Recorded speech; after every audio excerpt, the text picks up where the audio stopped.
Июля этого года в Ингушетии вступают в силу новые тарифы на потребление электроэнергии. Они были установлены региональной энергетической комиссией Ингушетии еще в декабре. Жители городов будут платить за свет немного больше, чем сельчане. Подробно о расценках расскажет моя коллега Мария Мистоева.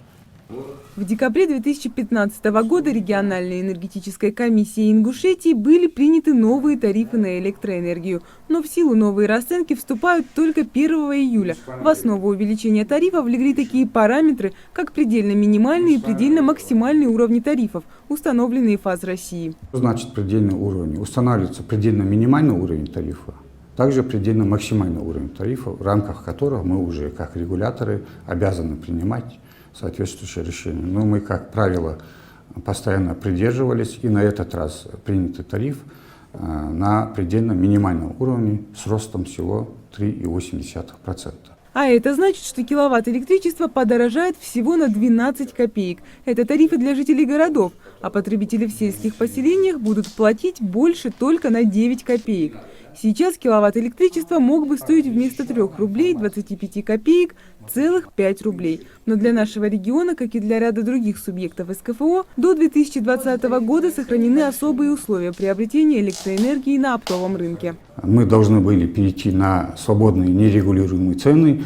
В этом случае электроэнергия на оптовом рынке стоила бы рубль 99 за 1 киловатт-час электроэнергии, поскольку в связи с обращением глав субъектов, в том числе и нашего главы Юнусбека Баматвиевича, на имя президента Российской Федерации с просьбой сохранить действующие особые условия, теперь мы на оптовом рынке платим от 90 копеек до 1 рубля всего за 1 киловатт-час. Но даже несмотря на максимально заниженные тарифы, своевременной оплаты электроэнергии жители нашего региона не славятся. В ЦОК Назрани приходят только так называемые постоянные клиенты – потребители, которые всегда своевременно и в полном объеме оплачивают потребленный ресурс. На 1 июня 2016 года задолженность перед ингушским филиалом составляет 340 миллионов рублей.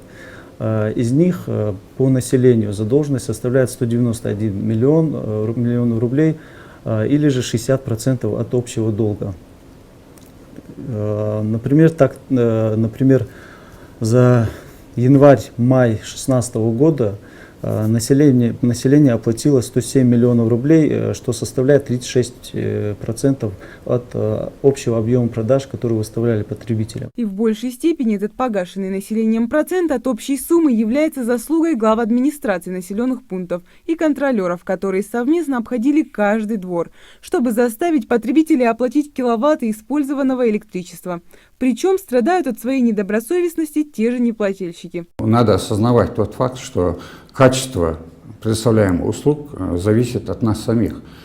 Если мы не будем своевременно и в полном объеме оплачивать стоимость потребленных коммунальных услуг, хотя бы текущих платежей, у ресурсоснабжающей организации нет другой возможности улучшить это качество, поскольку все расходы на содержание сетей, в том числе и ремонтный фонд, также заложен в тарифной составляющей. Простыми словами, неоплату потребленного ресурса можно назвать хищением. Ведь даже детей учат, что если что-то взял в магазине, то непременно нужно заплатить. Несмотря на большой долг, филиал МРСК Северного Кавказа по Ингушетии все равно нашел средства на улучшение подачи электроэнергии населению. На сегодняшний день принято решение о введении в эксплуатацию и включении подстанции Назрань-2, которая облегчит энергоснабжение по Назрани и Назранскому району. Также в ближайшее время будет включена вторая очередь подстанции Магаз, которая разгрузит и подстанцию Юго-Западная, резервная линия, от которой идет у нас Магаз, и позволит улучшить энергоснабжение столицы республики. Для удобства потребителей созданы всевозможные интернет-ресурсы, центры обслуживания клиентов. Например, на сайте РЭК Ингушетии вы можете воспользоваться услугой «Калькулятор», где быстро и без лишних проблем, и, что важно, не выходя из дома, можно посчитать сумму платежа за тот или иной ресурс. Главное после этого не забыть еще и оплатить его. Мария Мистоева, Гапур Чехкиев, Новости 24. В этом году завершится строительство